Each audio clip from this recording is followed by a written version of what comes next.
उसने मोहम्मद के बारे में एक बात सच बोल दी थी और वो सच मुसलमानों को इतना नागवार गुजरा कि मोदी जी के होते हुए, योगी जी के होते हुए, तब कानपुर में इतना विकट दंगा उन्होंने किया, वहां शायद सारी राजनीति डर गई मुसलमानों के इस जिहाद से। किस किस अदा का जिक्र करें। एक भेंगा उठा चंद दिन पहले और वो मेरे नबी को गालियां देने लगा। उससे कहो तेरी औकात देख। लोग कहते हैं गुस्ताख रसूल क्यों पैदा होते हैं। देखा कभी कोई खबीस उठता है, वो मुंह खोल करके गालियां बकता है हुजूर को। कभी कोई खाके बनाने की कोशिश करता है, कभी कोई घर की चार दीवारी में बैठ के मेरे नबी की तौहीन करता है। किसी ने मुझसे पूछा ये गुस्ताख क्यों पैदा होते हैं। मैंने कहा जब जब जिना होता रहेगा तब तक गुस्ताख पैदा होते हैं। देखो काफिर होना अलग बात है, गुस्ताख होना अलग बात है। हर काफिर गुस्ताख रसूल नहीं होता, हर काफिर गुस्ताख रसूल नहीं होता, लेकिन हर गुस्ताख काफिर होता है। तो जब माए खता करती है, बल्कि अपने ज़ौक़ के मुताबिक कहूं, जिसकी मां नेक नहीं होती और जिसका बाप एक नहीं होता, वो मेरे नबी को गालियां देता है। अगर माए शरीफ हो जाए, माए किसी मजहब का हो। चंद दिनों पहले एक ने मुंह खोल के बका ना, लोग दर्द में है। क्यों दर्द में हो?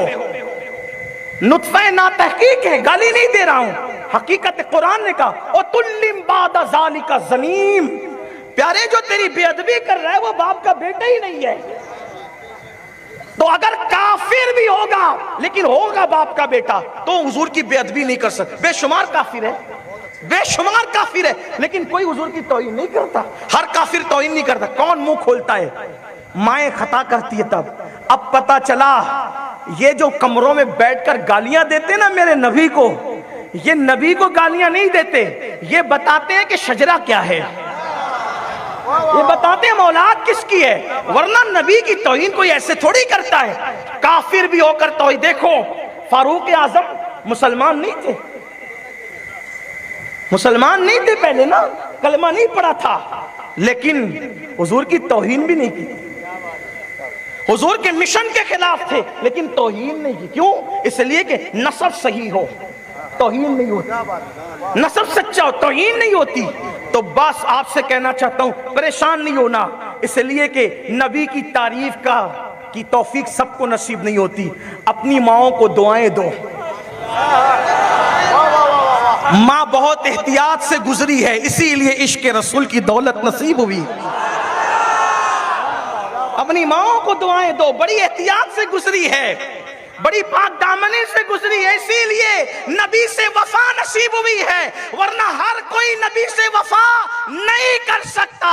बहरहाल मेरी गुफ्तगू का उन्वान वो नहीं अर्ज कर रहा था, कितने हुस्न वाले मेरे आका के दुल्हन को पसीना मिल जाए नस्लें मैं कुछ, इतने खूबसूरत थे। मौलाए कायनात कहते हैं अगर दीवार के सामने खड़े हो जाते, दीवार के सामने, तो दीवार हुजूर के चेहरे में नजर आती थी। चांद और सूरज के सामने खड़े हो जाते, चांद और सूरज हुजूर के, चांद के सामने खड़े हो जाए तो चांद, सूरज के सामने खड़े हो जाए तो सूरज हुजूर के गालों में तैरता हुआ नजर आता था। देखने वाला देखता और हैरान रह जाता, कोई इतना भी खूबसूरत हो सकता है। लेकिन जब मेरे आका को दूर से देखता तो डर जाता हुजूर का हुस्न देखकर, लेकिन जब करीब आता तो हुजूर का दिल से दीवाना हो जाता।